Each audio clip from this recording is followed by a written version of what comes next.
दोस्तों आज हम आपको लेकर चलते हैं नेपाल के एक ऐसे शहर की सैर पर जो अपनी प्राकृतिक सुंदरता, सांस्कृतिक धरोहर और तेजी से बढ़ते शहरीकरण के लिए मशहूर है।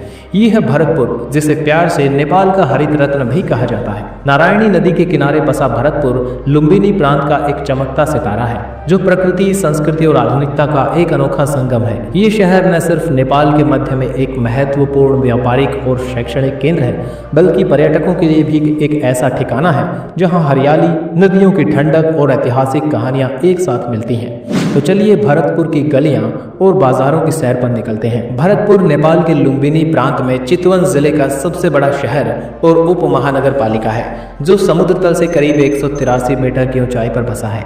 ये शहर काठमांडू से 146 किलोमीटर पश्चिमी और पोखरा से 126 किलोमीटर पूर्व में मौजूद है। इसकी भौगोलिक स्थिति इसे काफ़ी खास बनाती है, क्योंकि ये महेंद्र राजमार्ग पर बसा हुआ है जो नेपाल के पूर्वी और पश्चिमी हिस्सों को जोड़ता है। भरतपुर उत्तर में चितवन राष्ट्रीय उद्यान, दक्षिण में भारत की सीमा, पूर्व में नवलपुर और पश्चिम में तनहुँ जिले से घिरा हुआ है। नारायणी और ताप्ती नदियों का संगम इस शहर की पहचान का हिस्सा है। इसका पुराना नाम नारायणी हुआ करता था और 1977 में इसे राजा महेंद्र के भाई भरत शमशेर राणा के नाम पर भरतपुर नाम दिया गया।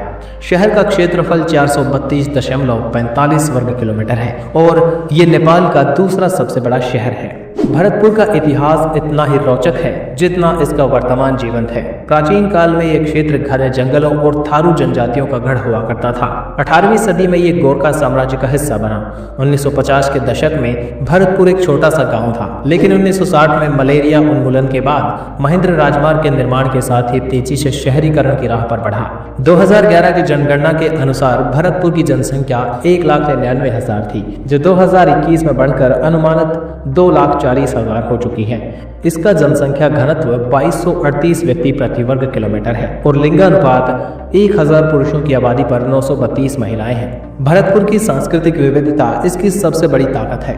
यहाँ दशई, तिहार, होली और थारू समुदाय का माघी उत्सव धूमधाम से मनाया जाता है। स्थानीय व्यंजनों में थारू स्टाइल की मछली, धीकरी और दल्ले मोमो का स्वाद हर किसी को लुभाता है। भरतपुर की अर्थव्यवस्था कृषि, पर्यटन और छोटे मोटे उद्योगों पर टिकी है। ये शहर नेपाल का एक प्रमुख कृषि केंद्र है, जहां धान, गेहूं, मक्का और सब्जियां उगाई जाती हैं। चितवन जिला पोल्ट्री और डेयरी उद्योग का गढ़ भी है और भरतपुर इसका केंद्र है। यहाँ के डेयरी उत्पाद और शहद देश भर में मशहूर हैं। पर्यटन इसकी अर्थव्यवस्था की रीढ़ है, क्योंकि चितवन राष्ट्रीय उद्यान, जो यूनेस्को विश्व धरोहर स्थल है, भरतपुर से कुछ ही दूरी पर है। इस पार्क में एक सींग वाला गेंडा, बंगाली टाइगर और घड़ियाल जैसे दुर्लभ जीव देखे जा सकते हैं। जंगल सफारी, बोटिंग और बर्ड वॉचिंग के लिए हर साल लाखों पर्यटक यहाँ पर आते हैं। इसके अलावा छोटे मोटे उद्योग जैसे टेक्सटाइल, फर्नीचर और फूड प्रोसेसिंग भी यहाँ पर तेजी से बढ़ रहे हैं। पुल चौक, नारायणगढ़ और हाकिम चौक जैसे बाजार क्षेत्र स्थानीय व्यापार की धड़कन है। शिक्षा और स्वास्थ्य के क्षेत्र में भरतपुर नेपाल का एक अग्रणी शहर है। यहाँ चितवन मेडिकल कॉलेज और BP Koirala memorial cancer hospital जैसे संस्थान इंटरनेशनल लेवल की स्वास्थ्य सुविधाएं प्रदान करते हैं। एग्रीकल्चर एंड फॉरेस्ट्री यूनिवर्सिटी का कैंपस भी यहाँ है,